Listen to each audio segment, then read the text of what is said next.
വീടിനും വസ്തുവിനും കൂടി അത്രയും നീളമൊന്നും ഇല്ല. ഇതിനകത്ത് എന്തോ നമ്മളുടെ വീട് ഇത്രയും അവിടെ എല്ലാം ഉണ്ട്. കരിയില ഞാൻ 3-4 ദിവസം കൊണ്ട് തൂത്തുവാരി കൂട്ടുന്നത് നമ്മുടെ വെക്കുന്നുണ്ട്. ഇവിടെ കത്തിക്കേണ്ട കാര്യമൊന്നുമില്ല. നമ്മളത് വെച്ച് പൊടിക്ക് ഇനി വളമാക്കി ഇടാന്ന് വിചാരിച്ചുകൊണ്ട് വെച്ചിരിക്കുകയാണ്. അപ്പം എന്തുവാ ഇങ്ങനെയൊക്കെയാണ് ഇവന്മാരുടെ വേലകള്. എന്തോ കത്തിക്കാൻ 8 മണി വരെ.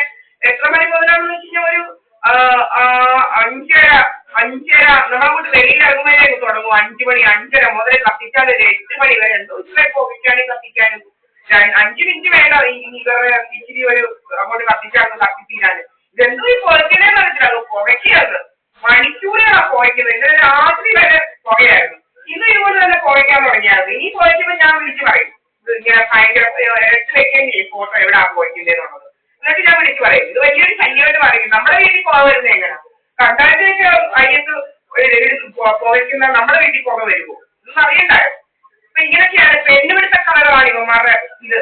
ക്യാരക്ടർ അസാസിനേഷൻ, പിന്നെ ജോബ് ലോസ് ഇൻഷുറൻസിന് വേണ്ടി. അപ്പം എന്റെ എൻറോൾമെന്റ് വെച്ചും അത് വെച്ചും ഒക്കെ പല രീതിയിൽ. അതുപോലെ നമ്മളൊരു ഇപ്പൊ എനിക്കറിയാം നമ്മുടെ ഒരു HRDയുടെ ഈ ഇൻഷുറൻസ് കമ്പനിയുടെ പരീക്ഷ എഴുതുകയൊക്കെ ചെയ്തായിരുന്നു. നമ്മൾക്ക് ഇങ്ങനെയൊക്കെ ഒരു ഇതുണ്ടായിരുന്നു. നമുക്കിപ്പോ അന്നേരം അറിയത്തില്ല. എന്നിട്ട് ഈ ബിജുപി എന്ന് പറയുന്നവൻ എന്റെ പേരിലായിരിക്കണം. ഇവനിങ്ങനെ നടന്നു എന്തുവാ ഇതൊക്കെ ആക്കുമായിരുന്നു, പിരിക്കൊക്കെ ആയിരുന്നു പൈസയൊക്കെ. എന്നിട്ട് എന്താ ചെയ്തതെന്ന് നമുക്ക് അറിയത്തില്ല.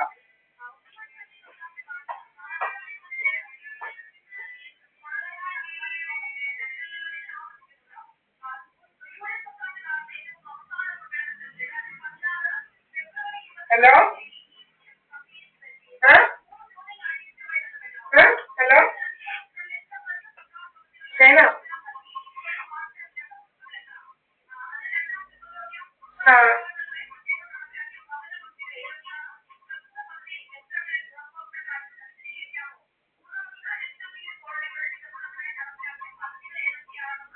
I want to write like that.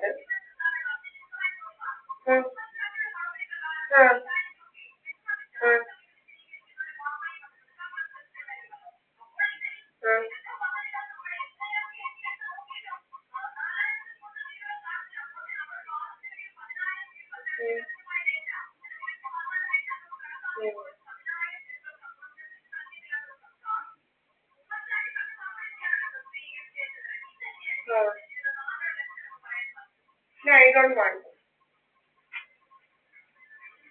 No, I don't want.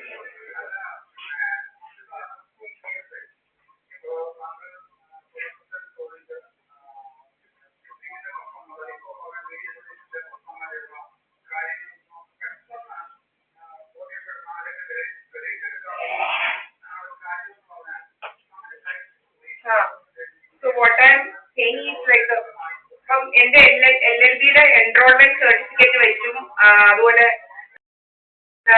നമ്മുടെ ഇൻഷുറൻസിന്റെ ഈ നമ്മുടെ ഇൻഷുറൻസിൽ വർക്ക് ചെയ്യാൻ വേണ്ടി ഒരു എക്സാം ഉണ്ടല്ലോ, അത് ഞാൻ എഴുതി പാസ്സായിരുന്നു ചെയ്തത്. അപ്പൊ നമ്മളോട് ഇങ്ങനെയൊക്കെ ഓരോരുത്തരും വന്ന് പറയുമ്പോൾ നമ്മൾ ഇതൊക്കെ എഴുതുന്ന ഒരു സ്വഭാവം നമുക്കുണ്ടായിരുന്നു. അപ്പൊ അത് വെച്ച് ഈ ബിജുപി എന്ന് പറയുന്നത് പിന്നെ ഈ എന്തൊക്കെയോ തൂക്കിയ ആൾക്കാരുടെ ഇതെല്ലാം ICICI ബാങ്കിന് വേണ്ടിയിട്ട് അങ്ങ് പിരിക്കുകയും പറക്കുകയും ചെയ്യുന്നുണ്ടായിരുന്നു.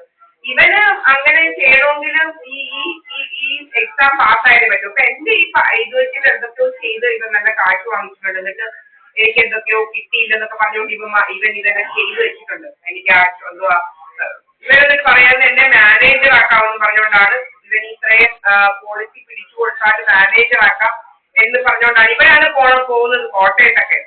ഇങ്ങനെയാണ് ഇവന്മാര് ഇതെല്ലാം ചെയ്യുന്നത്. അപ്പം ഇവൻ ആ എക്സാം ഒന്നും എഴുതിയിട്ടില്ല. ഞാൻ എഴുതി പാസ്സായതാണ് ആ എക്സാം, IRB സംതിങ് ആ എക്സാം. ഓക്കെ, അത് പണ്ടാണ്. അപ്പം ഇതെല്ലാം വെച്ച് നമ്മുടെ അതുപോലെ മെഡിക്കൽ ട്രാൻസ്ക്രിപ്ഷൻ ഇതെല്ലാം വെച്ച് ഇവന് ഇങ്ങനെ പറ്റി അങ്ങനെ പറ്റി എന്നൊക്കെ പറഞ്ഞുകൊണ്ട് ഇവൻ ഇങ്ങനെ ഇത് തട്ടുക ജോലി. അതുപോലെ നമ്മൾ മുത്തൂറ്റ് വർക്ക് ചെയ്തിട്ടുണ്ട്. മുത്തൂറ്റ് വർക്ക് ചെയ്ത് നമ്മൾ പോകാഞ്ഞത് അവിടെ ഭയങ്കര വർക്കിലോടൊന്നും അല്ല. 5:15 തീരുമെങ്കിലും അവിടുന്ന് ഇങ്ങോട്ട് വരാൻ ബസ്സൊക്കെ ഭയങ്കര കുറവായിരുന്നു. പിന്നെ ഇവിടെ വരുമ്പോ 8 മണിയൊക്കെ ആവും. പിന്നെ സന്ധ്യയായി ഭയങ്കര. അതുകൊണ്ട് നമ്മളൊന്നും വേണ്ടാന്ന് വെച്ചു. അതുപോലെ തന്നെ നമ്മൾ രാവിലെ ചെല്ലുമ്പോൾ 9 മണിക്ക് മുന്നേ ചെല്ലണം.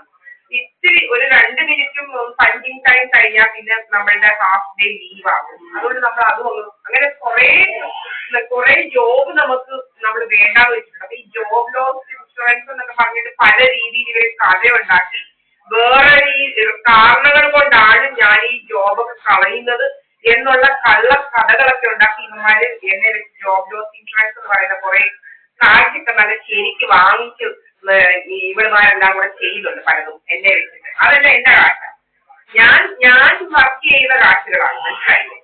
എന്റെ സാമർത്ഥ്യത്തിൽ കിട്ടിയതല്ല, ഇവന്റെ ഒന്നും സാമർത്ഥ്യത്തിൽ കിട്ടിയൊന്നുമല്ല. അതുപോലെ LLB എന്റെ LLB ആണ്, എന്റെ LLB ഡിഗ്രിയാണ്. അപ്പം ഞാൻ ചന്ദ്രമോഹൻ ദാസ് സാർ എന്ന് പറയുന്ന സാറുണ്ട്, അയാളുടെ അടുത്ത് വർക്ക് ചെയ്തപ്പം പ്രാക്ടീസ് ചെയ്യാൻ തുടങ്ങി. നമ്മളപ്പം കോടതിയിലൊക്കെ പോകാനും കോടതിയിൽ റെപ്രസെന്റ് ചെയ്യാനും സബ്മിറ്റ് ചെയ്യാനും ഒക്കെ തുടങ്ങി. അപ്പൊ കുറച്ച് കഴിഞ്ഞപ്പോ ഈ സാറ് നമ്മളെ കൊണ്ട് പറയിക്കാതെയായി, മനസ്സിലായില്ലേ? ഒരാളാകുമ്പോൾ നമ്മൾ പറയാൻ സമ്മതിക്കാതെ ഒരുത്തരും വരും, വിജയകുമാർ എന്ന് പറയുന്നത്. അങ്ങനെയൊക്കെ ആയപ്പോ എനിക്ക് മനസ്സിലായി ഇതുപോലെ തന്നെ പണ്ട് ഇതുപോലെ ഉണ്ടായിരുന്നു, കുറെ വലിയ രോഗങ്ങളൊക്കെ ആയിരുന്നു നമ്മളോട്. നമ്മൾ പ്രാക്ടീസ് ചെയ്ത സമയത്തും ഇതുപോലെ തന്നെയായിരുന്നു. കാര്യങ്ങളൊക്കെ കൂടെ പെണ്ണുങ്ങൾക്കൊന്നും ഭയങ്കര രോഗങ്ങളായിരുന്നു, നമുക്ക് ഫയൽ തരികയില്ല. അപ്പൊ ഇവരിങ്ങനെ നമ്മളെ പുറകിൽ നടക്കുന്നത് നമ്മളോടുള്ള എതിരുള്ള നമ്മൾ വക്കീലായിട്ട് പോകുന്നതൊക്കെ കാണാൻ ഭയങ്കര കുശിമുള്ള ആൾക്കാരിങ്ങനെ നമുക്ക് ഫയൽ തരാതിരിക്കും. അപ്പൊ ഞാനൊരു ദിവസം എനിക്ക് ഫയൽ തരാതെ ആയപ്പോ ഞാൻ വേറൊരു ബെഞ്ചിൽ പോയിരുന്നു, വേറെ കോടതിയിൽ വേറെ ഈ എന്റെ ഓഫീസിലെ മെമ്പേഴ്സ് ഇരിക്കുന്നിടത്ത് ഇരിക്കാതെ വേറെ. ഇത് നമുക്ക് ഫയലൊന്നും തരത്തില്ല, അവിടെ തന്നെ കുത്തിയിരിക്കുന്ന കാര്യങ്ങളൊന്നുമില്ല. അപ്പൊ നമ്മുടെ ഫ്രണ്ടിലോട്ട് ഇതിന് നീങ്ങിയിരുന്നപ്പോ ഒരു എന്റെ ഓഫീസിലെ സാറ് വന്ന് ചോദിച്ചു ദീപ എന്താ മാറിയിരിക്കുന്നത്. അപ്പൊ എന്നോട് ചോദിച്ചപ്പോ ഞാൻ പറഞ്ഞ സാറേ എനിക്ക് ഫയലൊന്നും തരത്തില്ലെന്ന് പറഞ്ഞു, മനസ്സിലായില്ലേ? അങ്ങനെയൊക്കെ സാറിന് അറിയത്തില്ലായിരുന്നു. അങ്ങനെ സാർ എനിക്ക് ഞാൻ പറഞ്ഞു ഞാൻ മുനിസിപ്പൽ കോടതിയാണ് സംഭവം, മുനിസിപ്പൽ കോടതി പോകാതെ ഞാൻ മജിസ്ട്രേറ്റ് കോടതി പോകാൻ തുടങ്ങി സ്ഥിരം. അപ്പൊ എന്റെ ഫയലുമായിട്ട് ഞാൻ പോവുക, അവിടെ ഇരുന്ന് ഇതാക്കുക. പക്ഷെ എന്നോട് ഭയങ്കര കുറെ എണ്ണം, ഒരു ഷർമിള, ഒരു ഹേമ, ഇതുപോലെ കുറെ അവളുമാർ എന്നോട് വെറുതെ ഒരു കാരണവും ഇല്ലാതെ വഴക്കിന് വരിക. അങ്ങനെ ഭയങ്കര ഇതാണ്, എന്തോ നമ്മൾക്ക് രോഗമൊന്നും കുറയില്ല, ഇങ്ങനെ വഴക്കുണ്ടാക്കാനായിട്ട് വരിക. അപ്പൊ ഇതെല്ലാം ഇവിടുമാരുടെ അറേഞ്ച്മെന്റ്സ് ആണ്, ഇതെല്ലാം സ്ക്രിപ്റ്റഡ് ആണ്. പിന്നെ സീത എന്ന് പറഞ്ഞവളാണ് എന്നോട് പറഞ്ഞു നിങ്ങളെ ഇവിടുന്ന് തന്നെ കല്യാണം കഴിച്ചു. അപ്പൊ നിങ്ങൾക്കൊക്കെ അറിയാം എന്നെ ഇവിടുന്ന് തന്നെ ഒന്ന് കല്യാണം കഴിക്കുന്നു, ഇവിടെന്താ പ്രെഡിക്റ്റ് ചെയ്യുന്നത്. അപ്പം അങ്ങനെ പറഞ്ഞ അങ്ങനെയാണ് ഈ ബിജു പി ഒരു ദിവസം ഇങ്ങനെ നമ്മള് ഏതാണ്ട് കുറച്ച് പേര് ഇങ്ങനെ സംസാരിച്ച് ഞങ്ങൾ നിന്നപ്പോ ഇവ വന്നപ്പോഴത്തേന് എല്ലാ പെണ്ണുങ്ങളും ഒന്ന് മാറി മനഃപൂർവ്വം സ്പേസ് തരുന്നത് പോലെ എന്തൊക്കെയോ, മനസ്സിലായില്ലേ? എന്ന് വെച്ചാൽ അങ്ങനെ ഒരു അഡ്ജസ്റ്റ്മെന്റ് ഒക്കെ കണ്ടപ്പോ എനിക്ക് മനസ്സിലായി എന്തോ ഒരു കുഴപ്പമുണ്ട്. അപ്പൊ ഞാൻ അവിടെ നിന്ന് പോകുന്നു. അത് കഴിഞ്ഞ് പിന്നെ ഇവൻ തന്നെ ഒരു ദിവസം വന്ന് ഏതോ നമ്പര് വാങ്ങിക്കുകയും ഏതോ പറയാനുണ്ടെന്ന് പറഞ്ഞുകൊണ്ട്, അപ്പം അങ്ങനെയൊക്കെ ഞാൻ പറഞ്ഞു ഇവിടെ വെച്ച് പറയാൻ പറഞ്ഞു. എന്ത് ഇത്ര പറയാനുള്ളത്, ഇവിടെ വെച്ച് പറ, കോടതി വെച്ച് പറ, ഇവിടെ വെച്ച് ഈ കൊമക്കോ അവനെല്ലാം അങ്ങനെ പറയാൻ പറ്റത്തില്ല, അങ്ങനെ അല്ലാതെ പറയണമെന്ന് പറഞ്ഞിട്ടൊക്കെ നമ്പര് വാങ്ങിക്കൊണ്ട് പോയതാണ്. പിന്നെ അങ്ങനെയൊക്കെയാണ്, മനസ്സിലായില്ലേ? അപ്പം ഇതൊക്കെ ഇവന്മാരെ ഈ ഹണി ട്രാപ്പിംഗ് ഒക്കെ ഇവന്മാരുടെ പരിപാടികളാണ്. ഒത്തിരി പേരുടെ ഹണി ട്രാപ്പിംഗ് ഒക്കെ നമുക്ക് അറിയാം, മനസ്സിലായി ഇവന്മാരുടെ വേലകളൊക്കെ എന്തൊക്കെയാണെന്നുള്ളത്. അത് കഴിഞ്ഞിട്ട് അപ്പോഴാണ് ഞാൻ പറഞ്ഞ ഈ നമ്മുടെ 2018 ഇവന്റെ വീട്ടിൽ നിന്ന് പിണങ്ങി പോകുന്നത്.